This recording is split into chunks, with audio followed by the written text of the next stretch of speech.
هغه افغان مسافر ته ډېر بد خبر چې په ایران کې شپې ورځې تېروي.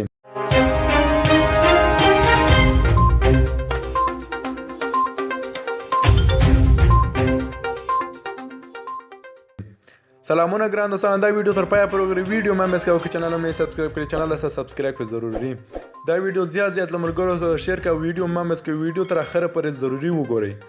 د کورونا ویروس له ویروس څخه افغانستان له ایران سره هر ډول تګ راتګ بند کړ.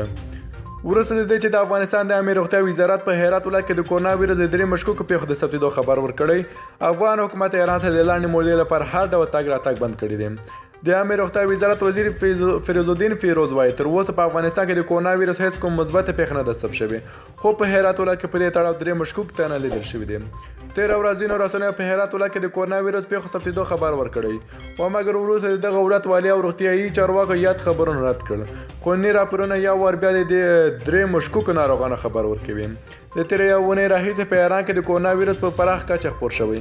تازه راپورونه وایي چې تر دې دمه په ایران کې د کورونا ویروس له کبله 8 کسان مړ شوي او له 40 زیات پرې اخته شوي دي. په ایران کې د کورونا ویروس زیاتوالی د افغانستان لپاره ستر ګواښ کېدلی شي. په ایران کې د کورونا ویروس پراخوالي له کبله پاکستان هم دغه هېواد سره پولې تړلي او هلته بیړنی حالت اعلان کړی دی. دغه راز ترکیه هېواد هم د لاندې مودې لپاره ایران ته ځمکني هوایي تګ راتګ بند کړی دی.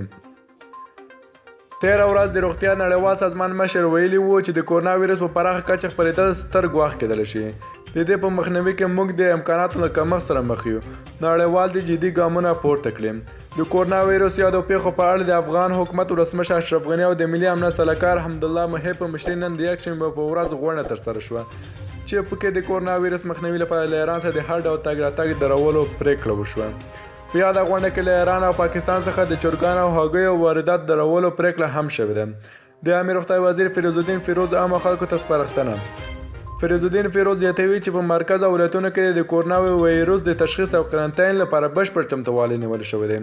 هغه له خلکو غواړي کوښښ وشي باید د ورځې څو واره خپل لاسونه پر صابون پرېمنځل شي، تل له ماسک څخه ګټه پورته شي او له غیر ضروري غونډېدو ډډه وشي، ځکه چې دغه ویروس له یو کس څخه بل ته ډېر ژر انتقالېږي.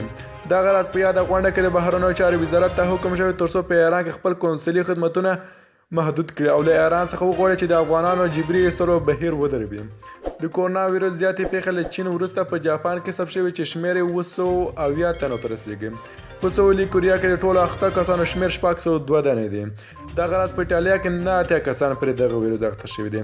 د یادونه ده چې کورونا ویروس تر دې دمه په ټول نړۍ کې 2442 کسان وژلي او ټوټال 7,910 کسان پرې اخته شوي دي. په 1300 ورځو کې دغه ویروس منځني ختیځ کې هم په پراخ کچه خپور شوی دی.